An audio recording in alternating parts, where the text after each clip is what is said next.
Bí ẩn việc Triệu Lệ Dĩnh chỉ xuất hiện một ngày duy nhất trong tháng 9 là gì?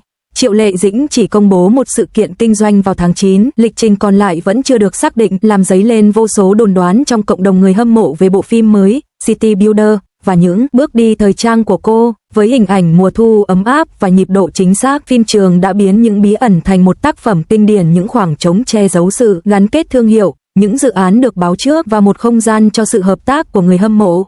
Nghỉ ngơi không phải là lười biếng, đó là một trạm oxy cho sự nghiệp lâu dài.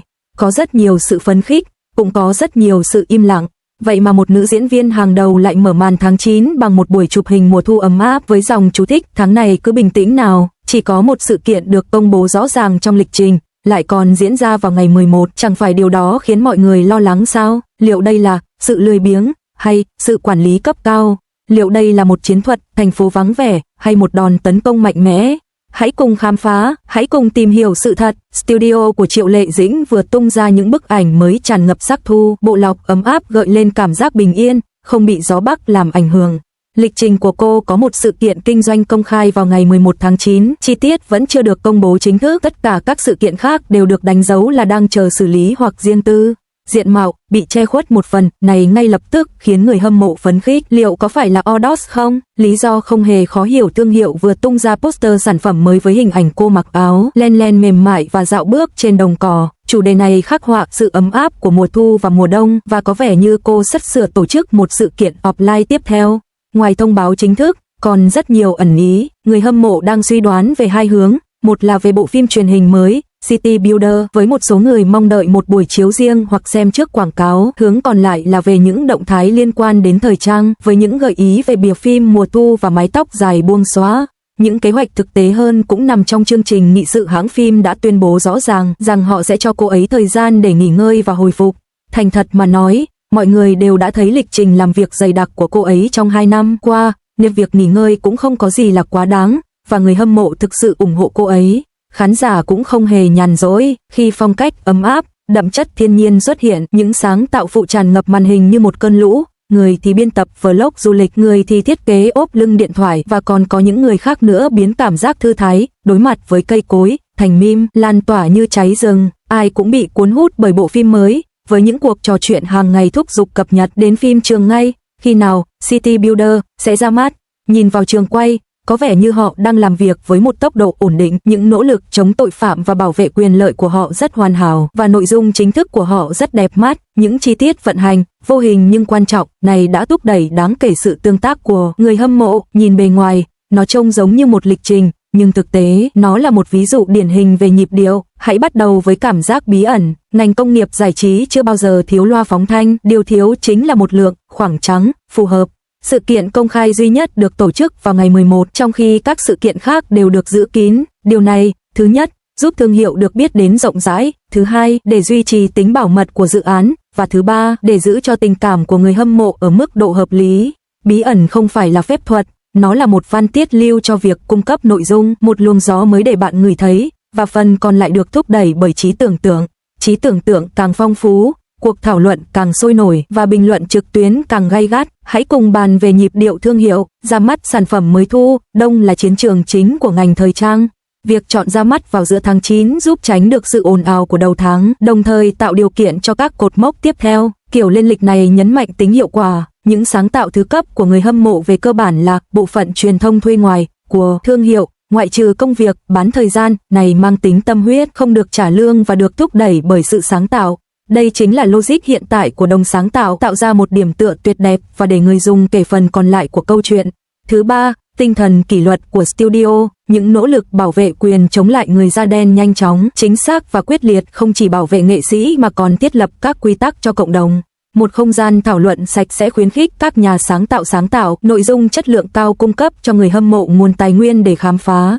Đây chính là điều được gọi là nguồn cung thượng nguồn quyết định sức sống hạ nguồn. Bạn có thể chỉ đơn giản bị thu hút bởi một kiểu tóc dài, nhưng thực tế họ đang sử dụng những điểm neo thẩm mỹ để giữ bạn ở đúng vị trí. Đừng đánh giá thấp sự phức tạp về mặt kỹ thuật của những hành trình không được tiết lộ. Việc để chống chỗ trống trước, khi các dự án vẫn chưa được quyết định và các mốc thời gian chưa được chốt, là một biện pháp phòng ngừa rủi ro. Một khi dự án được hoàn thiện, nó có thể được công bố chính thức nhanh chóng, tránh bỏ lỡ bất kỳ cuộc hẹn nào. Cũng có nguy cơ rằng Nếu bí ẩn kết thúc mà không có một cuộc hạ cánh bom tấn tiếp theo, nó có thể dễ dàng dẫn đến kiệt sức về mặt cảm xúc. Điều này thử thách nhịp độ của cả nhóm, tính toán khi nào nên tăng tốc, khi nào nên phanh và khi nào nên tung ra một bức ảnh đáng nhớ. Cuộc sống của những người bình thường như chúng ta chẳng phải cũng thế sao? Khi đi làm, chúng ta phải dành ra vài ngày để linh hoạt trong kế hoạch hàng tháng. Ngay cả khi bố mẹ nấu ăn, họ cũng không thể lúc nào cũng có một bữa ăn thịnh soạn. Đôi khi họ chỉ ăn cháo loãng và các món ăn kèm để no bụng. Việc theo đuổi thần tượng cũng vậy, có lúc thăng lúc trầm, có ánh đèn sân khấu và có cả nắng chiều. Cách đây một thời gian, anh bạn cùng phòng khó tính của tôi xem một video quay cảnh mùa thu và thốt lên, đội này có khiếu thẩm mỹ đấy. Rồi anh ấy lập tức đổi hình nền, hài hước hơn nữa. Anh chàng ở cửa hàng tạp hóa dưới nhà hỏi tôi khi nào thì chương trình của cô ấy ra mắt và tình nguyện đăng biểu tượng cảm xúc lên nhóm chat. Anh ấy nói, chỉ để vui thôi, nhưng hành động của anh ấy lại chân thật hơn cả lý trí. Cảm giác chờ đợi, City Builder, cũng giống như chờ người giao hàng vậy. Thông tin hậu cần luôn hiển thị, đã giao hàng, đang chờ nhận hàng và bạn không thể cứ 2 tiếng lại la hét với bộ phận chăm sóc khách hàng. Kiên nhẫn là một cái giá, nhưng cũng là một khoản đầu tư. Đối với những nghệ sĩ làm việc cường độ cao, nghỉ ngơi chính là liều thuốc cách ly cho sự nghiệp của họ. Đừng hiểu, nghỉ ngơi là lười biếng, nó thực sự là một trạm oxy cho chạy đường dài. Chúng ta không thể vừa hô hào, công việc là vua, vừa yêu cầu làm việc 24/24. Đây không phải là tiêu chuẩn kép, nhìn rộng ra, sự việc này phản ánh sự chuyển dịch của ngành công nghiệp giải trí từ lưu lượng truy cập sang cảm xúc. Bạn nghĩ mình đang xem lịch phát sóng, nhưng thực ra bạn đang tham gia vào một câu chuyện cộng đồng. Hãng phim cung cấp chất liệu và nhịp điệu, còn người hâm mộ sử dụng quá trình sáng tạo của riêng mình để biến cảm xúc thành những bông hoa nở rộ. Sự giao thoa này tạo nên những động lực sản xuất quan trọng nhất của cộng đồng người hâm mộ. Đương đại sự cộng hưởng và đồng sáng tạo, đừng bỏ qua ranh giới. Hãy tôn trọng sự riêng tư và tránh theo đuổi lợi ích cá nhân. Hãy kiềm chế đôi tay của mình khỏi việc nắm bắt tin đồn và ngăn chặn việc những lời đồn thổi trở thành một làn khói mù mịt. Lý trí không phải là sự thờ ơ, mà là việc tôn trọng những người bạn yêu thương và dành không gian cho bản thân. Bí ẩn cũng có giá trị thẩm mỹ của nó giống như sự tương tác giữa thực tế và ảo ảnh trong opera. Hé lộ những gì cần được hé lộ, che giấu những gì cần được che giấu. Tiết lộ quá nhiều có thể gây nhàm chán, che giấu quá nhiều có thể gây ức chế. Thành thật mà nói, cách sắp xếp hiện tại khiêm tốn nhưng không hề đơn giản. Nếu sau này thực sự có tin tức chấn động, dù là thông báo chính thức về một bộ phim truyền hình mới hay một chương trình quảng bá thương hiệu, thì màn trình diễn bùng nổ tháng 9 này sẽ là một bước đột phá. Kể cả không, việc duy trì sự gắn kết cảm xúc thông qua chất liệu cao cấp và tương tác nhất quán có thể là một hình thức tỏa sáng dịu dàng. Điều này bền bỉ hơn những màn công kích liên tục và lôi cuốn hơn những khẩu hiệu sáo rỗng. Hãy để dành cuộc trò chuyện cho ngày 11 sắp tới. Đừng bận tâm đến việc liệu có phải do thương hiệu hay không. Đừng bị cuốn theo sự cường điệu, đứng yên một chỗ cũng rất tuyệt. Nếu bạn thích ai đó, bạn không cần phải liên tục quảng cáo sự hiện diện của mình. Chỉ cần đứng dưới ánh đèn, và ánh sáng vẫn sẽ sáng.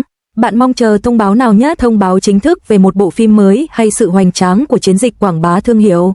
Hay có lẽ, một kỳ nghỉ đúng nghĩa và xứng đáng cũng đáng được khen ngợi. Hãy để lại bình luận và cùng nhau trải qua tháng 9 một cách chậm rãi, đừng vội vã.